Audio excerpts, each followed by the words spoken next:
एक छोटे से गांव के घर में चोरी हो जाती है। गांव के लोग इसकी सूचना पुलिस को देते हैं और जांच के लिए पुलिस का आने का इंतजार करते हैं। कुछ दिनों बाद गांव वाले पुलिस कमिश्नर को शिकायत करते हैं कि पुलिस जांच के लिए उनके गांव में नहीं आ रही है। पुलिस कमिश्नर पुलिस स्टेशन में जाकर ऑफिसर से इस बारे में पूछताछ करता है। ऑफिसर कहता है, सर मैंने इस चोरी की जांच किया है और इसका रिपोर्ट भी लिखा है। कमिश्नर फिर ऑफिसर से वो रिपोर्ट दिखाने को कहता है जो ऑफिसर ने लिखी थी। ऑफिसर बताता है, जब मैं वहां गया था तब कमरा पर उथल पुथल हुआ था। ड्रॉयर्स खुली थी, कुर्सियां नीचे गिरी थी, फर्श पर एक किताब थी जिसका 11 और 12 पेज खुला था। वहां पर सोफे में एक मैगजीन रखी थी और टेबल पर एक टूटा हुआ ग्लास पड़ा हुआ था। कमिश्नर तुरंत ऑफिसर से कहता है, तुम झूठ बोल रहे हो। तो कौन सी चीज सुनकर कमिश्नर ये कहता है, खुली किताब, टूटा हुआ ग्लास, मैगजीन या ड्रॉयर्स? जवाब है खुली किताब, क्योंकि किताब में ऑड और इवन नंबर एक ही पेज पर होते हैं। जैसे 1 और 2, 3 और 4 एक ही पेज पर होते हैं, इसीलिए 11 और 12 दोनों एक पेज पर ही होंगे, दो अलग अलग पेज पर नहीं। इन जवानों का आर्मी में सिलेक्शन होता है जो बहुत प्रतिभाशाली है। आर्मी जनरल के पास हेडक्वार्टर से फोन आता है कि तीनों में से कोई एक जासूस है। जनरल तीनों जवानों के पास जाते हैं और उनसे पूछताछ करते हैं। पहला जवान, मैं इसी देश का नागरिक हूँ, मेरी एक बेटी भी है जो अभी छोटी है, ये देखिए सर, ये मेरी बेटी की तस्वीरें हैं। दूसरा जवान, मैं और मेरी पत्नी भी इसी देश के रहवासी है, ये हमारी तस्वीरें हैं। तीसरा जवान, मैं भी इसी देश का नागरिक हूँ और मैं भी शादीशुदा हूँ, ये हमारी तस्वीरें हैं सर। तीनों फौजी की दिखाई गई तस्वीरों को देखकर क्या आप बता सकते हैं कि कौन जासूस है, पहला, दूसरा या तीसरा जवान? जरा सोच के बताइए दोस्तों। तीसरे फौजी की एक ही स्थान पर अलग अलग कपड़ों में फोटो नजर आ रही है। फोटो और नीचे गिरी हुई पत्थरों का पोजीशन भी एक समान है, मतलब ये फोटो बनाई गई है। जेनिस ऑफिस से घर आती है तो उसे उसका पति मृत अवस्था में मिलता है। वो तुरंत ऑफिसर जेम्स को जांच के लिए बुलाती है। वो जेम्स को बताती है कि वो अपने पति से खुश नहीं थी, वो बहुत ज्यादा खाना खाता था और उसने अपना वजन भी काफी बढ़ा लिया था, इसीलिए आज से मैंने उसका डाइट चालू कर दिया था और मैंने सुबह उससे खाने के लिए सेब दिया और मैं अपने ऑफिस चली गई। और जब मैं शाम को ऑफिस से वापस आई तो मैंने उसे मरा हुआ पाया, उसने सेब बिल्कुल भी नहीं खाया था। जेम्स नौकरों से पूछताछ करता है। मेड, सर आज डाइट पर थे, इसीलिए मेरा काम जल्दी खत्म हो गया था और मैं अपने घर चली गई। माली, मैं आज काम पर नहीं आया था तो मुझे कुछ भी मालूम नहीं है इस बारे में। हाँ, पर जेनिस का अफेयर था। जेनिस, माली झूठ बोल रहा है, मुझे लगता है कि हत्या माली ने ही की है क्योंकि उसे पहले भी चोरी करते हुए पकड़ा गया था। इन सभी के बयानों को सुनने के बाद क्या आप बता सकते हैं जेनिस की पति की हत्या किसने की है? मेड, माली या जेनिस ने खुद? जेनिस झूठ बोल रही है। उसने कहा था कि उसके पति ने सेब नहीं खाया, सुबह से रखे सेब का रंग लाल हो जाना चाहिए था। दोस्तों, अगर आपको वीडियो थोड़ी सी भी पसंद आता है तो वीडियो को लाइक कीजिए और चैनल को सब्सक्राइब करें, इससे हमें थोड़ी मदद मिलेगी। एक दिन 3 एलियन हमारे मेहुल के शहर में आता है और 3 घरों में जाते हैं, पहला घर, दूसरा घर और तीसरा घर। वो बच्चों के साथ बहुत खेलते हैं और उनके साथ फोटो भी लेते हैं और थोड़ी देर बाद अपनी स्पेसशिप में बैठकर वापस चले जाते हैं। बच्चे एलियन के साथ अपनी फोटो दिखाकर बहुत शेखी मार रहे थे, पहला फोटो, दूसरा फोटो और तीसरा फोटो। इनमें से कोई एक फोटो नकली है।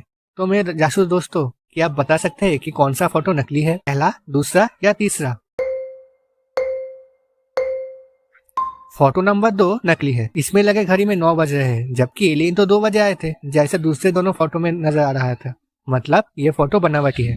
रविवार की रात करीब 10 बजे डैनी की हत्या हो जाती है। हत्या की जांच के लिए जासूस मेहुल को बुलाया जाता है। वो वहां पहुंचकर हत्या से संबंधित 3 लोगों से पूछताछ करता है।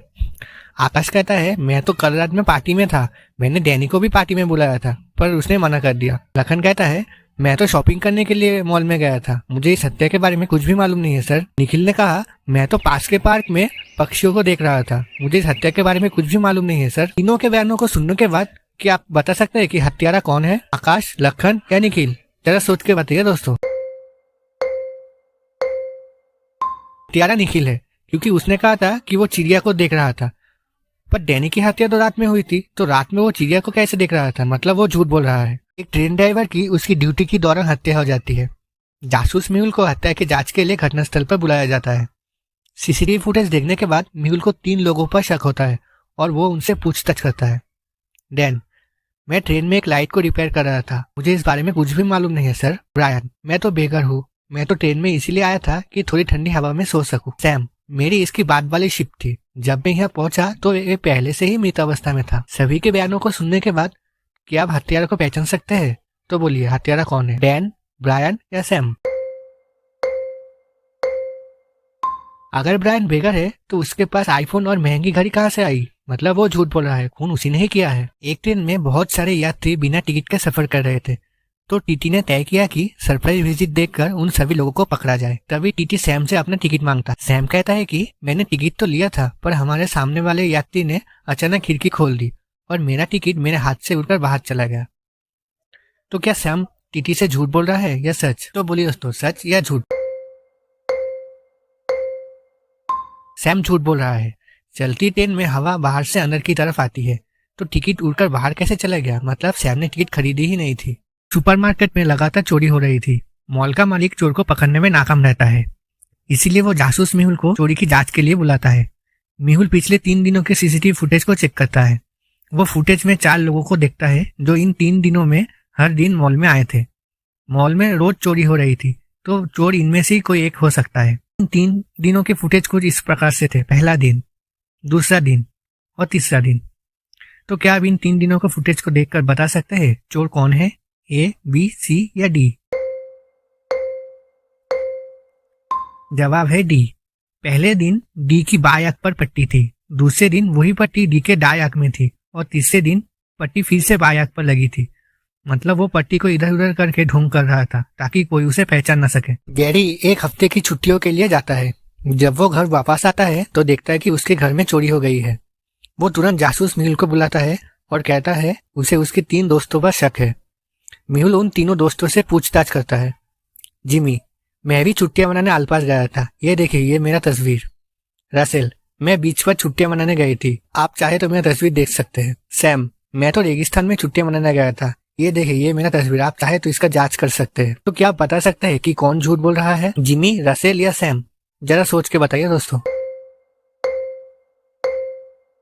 रसेल की फोटो में जहाज पर लगा हुआ फ्लैग और वहां पर दिखाई दे रही पतंग अलग अलग दिशा में उड़ते हुए दिखाई दे रही है, मतलब ये फोटो बनाई गई है। रसेल ही चोर है। एक रात में एक चोर एक घर में चोरी करता है, अगले रात वो 2 घरों में चोरी करता है और तीसरे दिन वो 3 घरों में चोरी करता है और चौथे दिन वो 4 घरों में चोरी करता है। इंस्पेक्टर जेम्स बहुत बार उसे पकड़ने की कोशिश करता है, परंतु वो उसे पकड़ नहीं पाता। इसीलिए जेम्स मेहुल को अपनी मदद के लिए बुलाता है। मेहुल उन चारों घर के नक्शों को गौर से देखता है जहाँ चोरी हुई थी। ये बात तो तय थी कि आज 5 घरों में चोरी होगी, पर कौन से 5 घर? ये 3 नक्शे उन 5 घरों के हैं जो एक साथ बने हैं।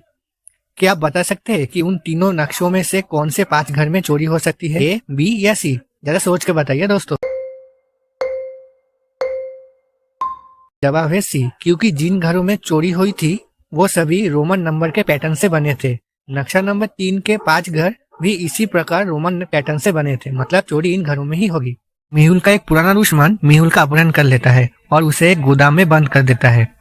मेहुल के नजदीक एक बम रखा हुआ है जो अगले ही 1 मिनट में फट जाएगा। मेहुल को एक कोड सुलझाना है जिससे बम को निष्क्रिय किया जा सकता है। तो क्या आप बम पर लगे कोड को देखकर उसे डिकोड कर सकते हैं जिससे बम निष्क्रिय हो जाएगा और मेहुल बच जाएगा? तो बोलिए दोस्तों, इसका आंसर क्या होगा? 81, 90, 72 या 60?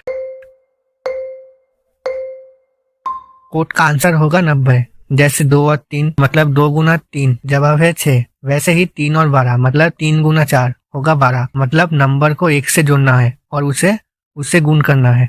जैसे 5 और 30 मतलब 5 गुना 6 जो होगा 30, इसलिए 9 को 10 से जोड़ना है जो होगा 90।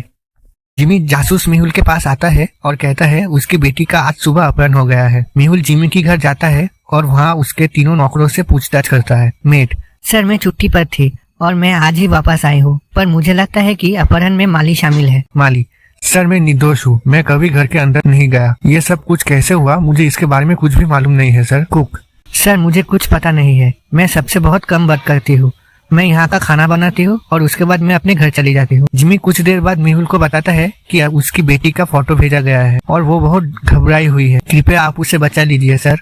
क्या आप इन सुराग और तीनों के बयानों को देखकर बता सकते हैं कि कौन झूठ बोल रहा है और अपहरण में कौन शामिल है, जिमी, मेट, माली या कुक? जरा सोच के बताइए दोस्तों। जिमी झूठ बोल रहा है। उसने जो फोटो दिखाई है उसमें दीवार पर लगा कैलेंडर 28 फरवरी दिखा रहा है जो कि लीप साल है और आज 1 मार्च है। इसका मतलब उसकी बेटी 2 दिन से गायब है और वो कहता है कि आज ही उसकी बेटी का अपहरण हुआ है।